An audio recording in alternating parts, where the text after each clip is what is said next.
कहना सहज है, करना करना कठिन है। हमें आपस में प्रेम से रहना ये तभी हो सकेगा जिस दिन हम अपने जीवन को समझ लेंगे कि ये पांव पलक की खबर नहीं करे काल का साज, पता नहीं कब क्या हो जाए, कोई ठिकाना नहीं। इसलिए हमारे जीवन में संत जन गुरुजन जो होते हैं, महापुरुष जो होते हैं, इस बात को समझ लेते हैं कि ये जीवन का कोई ठिकाना नहीं। साहब ने तो बहुत कम इसकी उम्र बताई है। साहब कबीर से ज्यादा कम उम्र बताने वाला कोई और नहीं। साहब क्या कहते हैं, ये तन तेरा बना बुलबुला पानी का, उतर जाए 2 दिन में नशा जवानी का। कितना है पानी जैसा बुलबुला। अभी हम लोग बढ़िया सबसे ठीक से सुन रहे हैं, बैठे हैं, अगला कदम क्या होगा है कोई को पता? कोई पता नहीं। ऐसा ना सोचो कि हमें पता होगा, अरे हमको भी नहीं पता भाई। यहां पर बैठने के बावजूद भी मुझे पता नहीं होगा, पता नहीं कब क्या हो जाए। हमारे एक महान साहब थे, बढ़िया नौजवान थे, और तुम्हें मैं बताऊं ऐसे ही मंच लगा हुआ था, सत्संग चल रहा था, और एक पारखी संत को या करके साहब को कुछ बोल दिया और वो खड़े हो गए और भड़क गए उनके ऊपर, और भड़क गए, तेज बोले और बस बोलते बोलते तड़ाक से गिरे, खटाक से खत्म हो गए। 1 सेकंड के लिए सोचो, मन से उतर नहीं पाए। क्या ठिकाना इस जीवन का, क्या ठिकाना। इसलिए साहब कबीर कहते हैं, ये तन तेरा बना बुलबुला पानी का, उतर जाए 2 दिन में नशा जवानी का। क्या इसका भरोसा है? कोई भरोसा नहीं। इसीलिए साहब हमेशा संदेश देते हैं कि हमें कैसे रहना चाहिए। और हम लोग आए दिन मेरे जीवन में बस हाय हाय पड़ी है, और ले लो, और लाओ, और लाओ ठीक है, अपनी कमाई का ले लो और चलो ठीक है, लेकिन तुम तो दूसरे की, और वो भी दूसरे को देख के जलन करते हो। अरे इनका लड़का तो अभी कल से ऐसा कर लिया, 4 पहिया की गाड़ी, अरे इतना बढ़िया मकान बना लिया, और मैं जला जा रहा हूं अंदर अंदर। अरे कल तक तो ये मेरे सहारे जीता था, कल तक तो मेरे से मांग के खाता था, और आज ऐसा हो गया।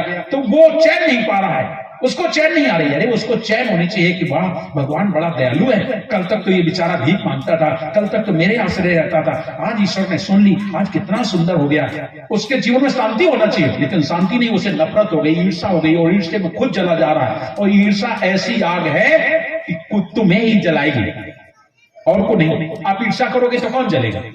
हम ही जलेंगे। और मिल जाएगी क्या? क्या मिल सकता है? नहीं मिलेगा। फिर भी हम परेशान हैं। इसलिए साहब कबीर ने एक भजन में कहा भी है, बड़ा सुंदर भजन है साहब का, सतनाम सुमर प्यारे ये वक्त जा रहा है, समय हमारा धीरे धीरे जा रहा है।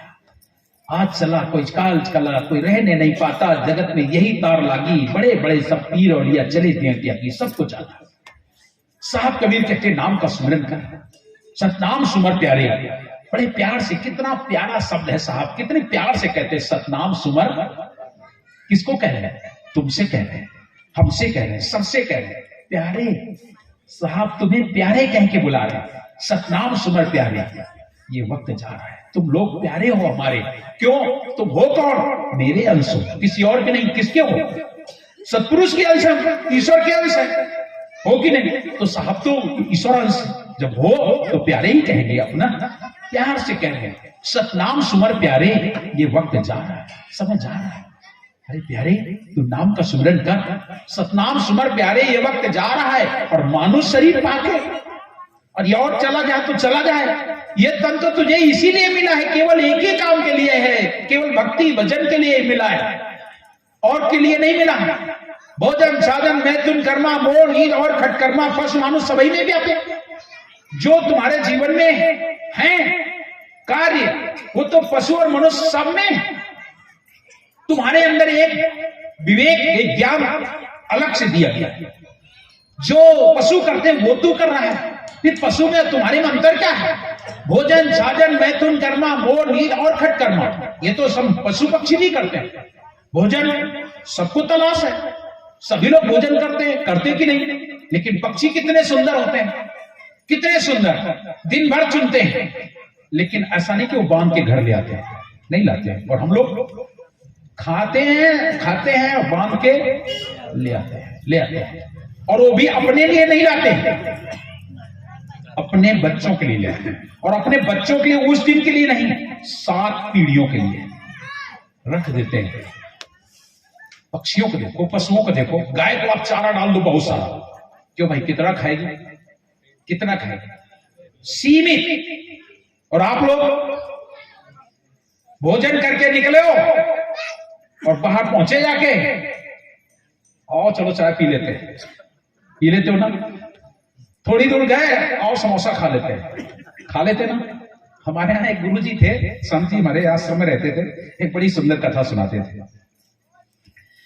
एक अपना खेत लोगों ने अधिया पे दे दिया था। अधिया समझते हैं, हम लोग बटाई कहते हैं, आप लोग अधिया कहते हैं। अपना खेत दे दिया अधिया पर, उसमें बोया था मटर, चना मटर बोया था। और जो उसने बोया था वो गरीब आदमी था, और ये था अच्छा खाने पीने वाला, ठीक था, घर से परिवार वाला, पैसे वाला था। वो बेचारा गरीब आदमी जब मटर तैयार हुआ तो पहुंचा जाके खेत में। वो उसने सोचा पकेगा तो बहुत समय में भोजन मिलता नहीं था, तो जाता और फली तोड़ता और खा लेता। तो उसको लगा, जो खेत मालिक था, बोले आधी मुझे भी।